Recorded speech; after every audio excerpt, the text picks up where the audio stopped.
Today's same-sex marriage survey results represent a moment of extraordinary change. It is well within living memory that homosexuality in Australia was considered a crime, a sickness and a threat to the nation itself. The final Australian state to decriminalise male homosexuality was Tasmania, as recently as 1997. Plenty of gay men still remember the fear of prison terms that shadowed their lives. Plenty of lesbians still remember that, although their sex lives were never criminalized, the police and the courts found ways to oppress and harass them nonetheless.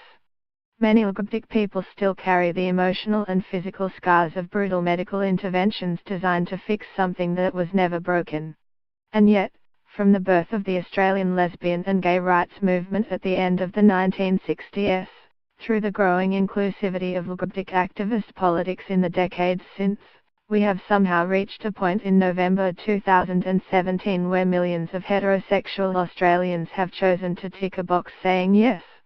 In the process, they have helped a once demonized, pathologized and criminalized minority take a major step towards equality. Fighting for recognition. There is a long history of Australian same-sex couples understanding their relationships as marriages and fighting for legal recognition. But for many of the lesbian and gay activists who built the early rights and liberation movements, marriage wasn't part of their agenda. Feminist critiques of marriage as a mechanism of patriarchal oppression inspired many activists to condemn the very idea of wedlock. But I don't think it is too much of a stretch to argue that the outcome of this survey began, at least in part, in the consciousness-raising groups, protests and parties of the 1970s movement. Perhaps the greatest success of early activists was convincing queer people that they deserved better, to stop listening to the harmful lies that told them they were sick, their desires were shameful and they were destined for sad and lonely lives. Instead, queer people were told to come out, be proud and change the world. This created happier lives for many LGBT people, of course.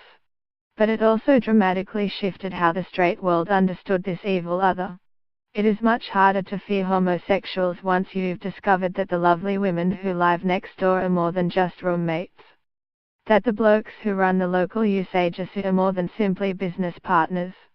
A generation of kids has grown up with gay uncles and trans cousins in a world where the idea of queer represents an expansion of possibilities rather than a terrifying threat. This change didn't come from nowhere. It is a direct consequence of people who burst out of the closet in the 1970s, then turned around and smashed the damn thing to pieces. The other consequence of the early movement was a tradition of organizing and campaigning that has stood the community in good stead throughout this survey. I don't want to romanticize this activist history. The LGBT community has never been a neatly united entity, harmoniously reaching for common goals. Some queer activists still argue that marriage is a force of oppression and see this campaign as a capitulation rather than a victory.